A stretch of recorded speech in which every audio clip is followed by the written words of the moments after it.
مجھے یہ بھی پتا ہے کہ بھائی آپ جو ہے وہ کسی قسم کا اس کے بارے میں کوئی اقدام نہیں کریں گے. تو جیسے بارش ہوئی ہے، تھوڑا سا پانی پڑا ہے تو اس کی ایک سائیڈ خراب ہو گئی ہے. آپ مجھے صرف یہ اجازت دے دو، میں رات کو آؤں گا اور اس پہ میں بالٹی پانی کی پھینکوں گا، یہ معاملہ یہیں ختم ہو جائے گا اور تمام معاملات بھی.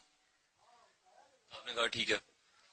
میں نے ان سے کہا کہ میں آپ کو، کل بھی میں نے ان سے یہ بات کی ہے، آپ ان سے حلفیہ کل پوچھ سکتے ہیں، کل بھی میں نے ان کو یہ بات باور کرائی. میں نے ان سے کہا کہ ابھی میں آپ کو اس بارے میں بتاؤں گا کہ یہ کڑھا کی وجہ سے ہوا تھا یا کسی اور وجہ سے. صحیح ہے نا؟ اور جہاں تک رہی آپ یہ کہ ان کو بتایا جی میں نے ان سے باور کرائی. یہ آپ کی بات 20 میں ڈیسائیڈ نہیں ہوئی تھی کہ آپس میں کہ اس جگہ پہ پانی پھینک دیا جائے گا؟ ایگریڈ نہیں تھے. میں قطن میں نے ان سے یہ بات اس ٹائم میں نے ان کو یہ بولا ہی نہیں کہ اس پہ پانی پھینکنا ہے یا ہونی. میں آپ کو بتا رہا ہوں نا، وہ میرے پاس آئے اور انہوں نے مجھے مشورہ پیش کیا. الطاف صاحب، آپ نے 12/3/2010 کو فتویٰ جاری کیا دھرابی گاؤں میں موجود ایک شخص کے گھر میں، جو کہ وہ دعویٰ کر رہے کہ حضور صلی اللہ علیہ وآلہ وسلم کے وہ وہاں پہ آئے تھے، تشریف لائے تھے، اور وہ ان کے پاؤں کے قدموں کے نشانات ہیں وہاں پہ. تو اس فتوے کے مطابق جو شخص یہ کہہ رہا ہے، اس کا دعویٰ کر رہا ہے، وہ دار اسلام سے باہر ہے، اس کا نکاح بھی ختم ہو چکا ہے. اس حوالے سے آپ کیا کہتے ہیں؟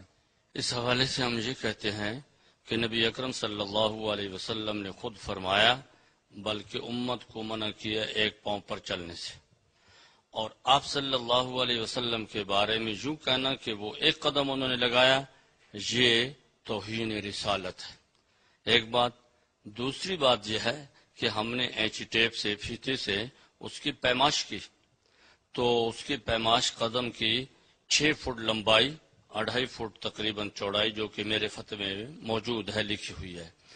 اور آپ صلی اللہ علیہ وسلم کا جو قد مبارک تھا وہ درمیانی قد تھا، تو 6 فٹ پاؤں قد کی مناسبت سے یہ انتہائی توہین ہے. جیسے کہ کوئی آدمی آپ کو کہہ دے کہ آپ کا سر اتنا بڑا ہے جیسے مٹکا ہے، آپ کیا اس کو مذاق سمجھیں گے، اچھا سمجھیں گے یا کہ نہیں؟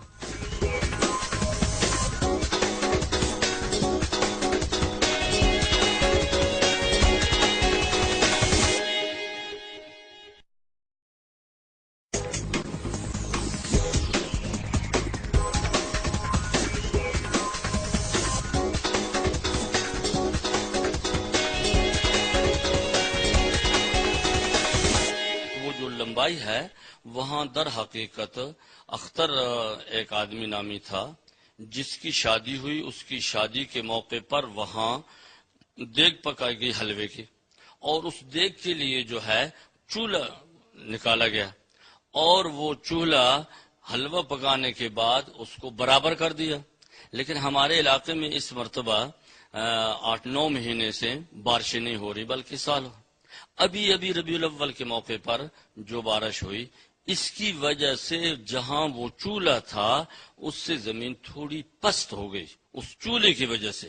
تو انہوں نے ایک ڈرامہ رچا دیا کہ جی حضور کریم صلی اللہ علیہ وسلم کا قدم مبارک ہے. اتنا بڑا پاؤں مبارک رسواسوں کا نہیں ہو سکتا. 4-5 فٹ کا 5 فٹ کا منہ مبارک یہ کبھی نہیں ہو سکتا. زندگی میں کوئی بھی اس کو تسلیم کرے تو اس کا میں جواب دہ ہوں کہ یہ صرف لوگوں کو بیوقوف بنا رہے ہیں، صرف یہ پیسے پٹورنے کے لیے آئے ہوئے ہیں، لوگوں کا ایمان دین خراب کرنے کے لیے یہ ڈرامہ رچایا گیا. میں تو چاہتا ہوں کہ اس کے خلاف پورے اس سے ان کے خلاف ایکشن لیا جائے اور یہ چیز کو، اس ڈرامے کو بند کیا جائے. خدا را لا الہ الا اللہ محمد الرسول اللہ. میرا نام سید سختر حسین شاہ ہے. سوموار والا دن جب آیا تو ان نے اللہ اور محمد کا نام لکھا ہے. میں خود بریلوی جماعت کا ہوں، میری قوم سید ہے، میں سید گھرانے سے تعلق رکھتا ہوں. میں 12 ربیع اول، یہ میرے ہمسائے ہیں، کوئی دشمن نہیں، یہ ہمسائے بہن بھائی ہوتے ہیں. میں ان کے ساتھ دن میں پورے دن رہا ہوں. لیکن جب میں نے سوموار والے دن اللہ اور محمد کا نام دیکھا تو پھر مجھے افسوس ہوا. وہ دکھا رہا تھا دیکھو وہ اللہ نظر آ رہا ہے، دیکھو یہ محمد نظر آ رہا ہے.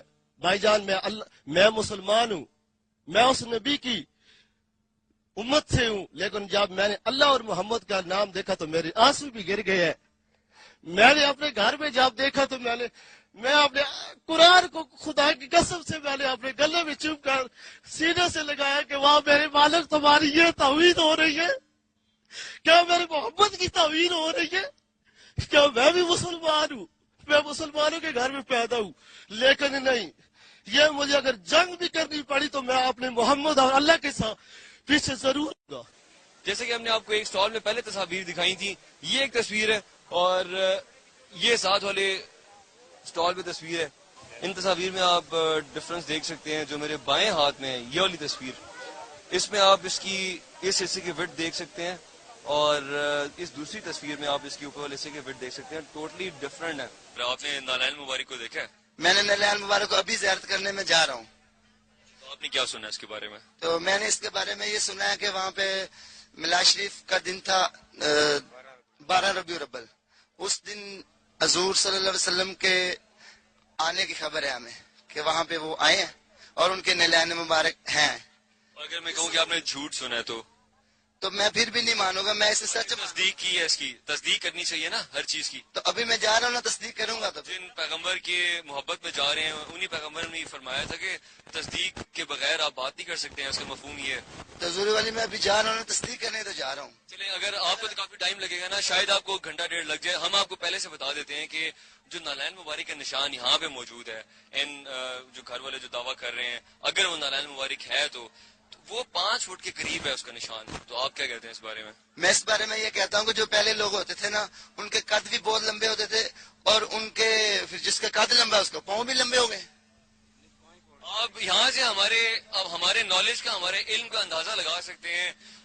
ہمیں یہ المیہ کی بات ہے اور ہمیں میں تو کہتا ہوں کہ لمحہ فکری اور شرم آنی چاہیے ہمیں۔ میں سر یہ آپ سے بھی عرض کر رہا ہوں کہ ہمیں شرم آنی چاہیے، کیونکہ آپ جس پیغمبر کی محبت میں آئے ہیں حضور صلی اللہ علیہ وآلہ وسلم کی، آپ ان کے بارے میں کہہ رہے ہیں کہ اس وقت قد بڑے ہوتے تھے۔ حضور صلی اللہ علیہ وآلہ وسلم کی آپ کے نالج کے لیے عرض ہے کہ قد ایوریج تھا۔ جتنے بھی افراد یہاں پہ آ رہے ہیں، میجورٹی بلکہ میں کہوں گا تقریباً ساری، وہ یہ کانسیپٹ لے کے آ رہے ہیں اور یہ سٹوری سن کے آ رہے ہیں کہ آپ جس مسلک سے تعلق رکھتے ہیں، آپ کے آس پاس پڑوس میں اور اس علاقے میں زیادہ تر آپ کے مسلک سے تعلق رکھنے والے افراد بہت کم ہیں۔ تو انہوں نے آپ کی بہت مخالفت کی تھی میلاد کرانے کے سلسلے میں، اور کچھ بکری تھی آپ کے گھر میں وہ بیچی گئی۔ اب غربت کی وجہ سے آپ نے دعوت دی لوگوں کو میلاد پہ، لوگ نہیں آئے، اور اس کے بعد پھر یہ نشان جو تھا ویزا ہوا۔ اس کے پس پردہ یہ جتنی بھی آپ نے بیان کیا یہ سب ایک قیاس آرائیاں ہیں، اس سے حقیقت سے کوئی تعلق نہیں۔ کی مقامی مسجد میں موجود ہیں اور یہاں کے مقامی افراد بھی ہمارے ساتھ، امام مسجد بھی ہیں، ان سے ہم لوگ بات چیت کرتے ہیں کہ جو شخص جس چیز کا دعویٰ کر رہا ہے اس کے بارے میں ان کی رائے کیا ہے۔ یہ بتائیے کہ جو کہا جا رہا ہے کہ یہاں پہ وہ شخص کسی اور مسلک سے تعلق رکھتا ہے، اس کے آس پاس پڑوس میں جتنے افراد رہتے ہیں وہ کسی اور مسلک سے تعلق ہے ان کا، اور انہوں نے اس شخص کو روکا تھا کہ ربیع الاول پہ ختم نہ کرو، ایسا ہوا ہے؟ ایسا نہیں ہوا، ایسا نہیں ہوا۔ اس کے گھر میں کوئی جو ہے کسی قسم کی میلاد اس وقت نہیں تھی، یہ گھر پہ موجود ہی نہیں ہے۔ یہ خود دعوے دار ہے کہ میں بیر عالم شاہ دربار جو کہ درابی سے 4 کلومیٹر دور وہاں موجود تھا، تو اس کی جو بیوی ہے اور یا والدہ ہے یا بہن ہے انہوں نے یہ بیان دیا، تو وہ کیسے دعوے دار بن سکتا ہے کہ ہمارے گھر میں نور آ گیا؟ نور اللہ معاف کرے انسان تو دیکھ ہی نہیں سکتا، کس حد تک وہ مطلب کس چیز کا وہ دعویٰ کر رہا ہے کہ نور دیکھتا ہے؟ اور نالائن مبارک آ گیا، اس نے پہلے دن یہ اعلان کیا نالائن مبارک آ گیا۔ یہ جو اس گھر میں رہ رہے ہیں تنویر ہیں، باقی ان کے گھر والے ہیں، ان کے بارے میں آپ کچھ جانتے ہیں؟ جی جانتا ہوں۔ کیا جانتے ہیں؟ یہ ایک تو میری پھوپھی کا گھر ہے، دوسرے یہ میرے پھپھیر ہیں، ٹھیک ہے۔ باقی جو یہ نالائن کی بات انہوں نے شروع کی ہے نا، اس دن میں گھر میں موجود تھا، مجھے پھوپھی کی لڑکی نے SMS کیا ہے کہ بھائی آپ کدھر ہیں؟ تو میں نے کہا میں گھر پہ ہوں، کہتے جلدی سے آؤ ہمارے گھر میں نور آئے۔ تو ہم وہیں سے بھاگے، سیدھے اس کے گھر چلے گئے۔ جب گھر پہنچے تو ہم نے جا کے دیکھا بس یہ ہے کہ جگہ تھوڑی سی مختلف ہے، باقی ہم نے تو نہ کوئی چمک دیکھی ہے، نہ کوئی نور دیکھا ہے، نہ کوئی روشنی دیکھی ہوئی ہے۔ یہاں تو لوگ دعوے کر رہے ہیں کہ تین دن تک جو ہے پورا علاقہ روشن رہا ہے، تو روشنیاں آتی رہی ہیں، چمک آتی رہی ہے۔ یہ ہم نے تو اپنی آنکھوں سے دیکھا نہیں ہے، نہ ان کی قبر میں جانا ہے نہ آپ کی جانا ہے۔ جب ہم نے پہلے دن اس سے پوچھا کہ یہ یار کیا ہے، تو اس نے بولا میری اہلیہ نے دیکھا تھا۔ تو میں نے اس سے پوچھا آپ کی اہلیہ نے دیکھا ہے تو کیا دیکھا تھا؟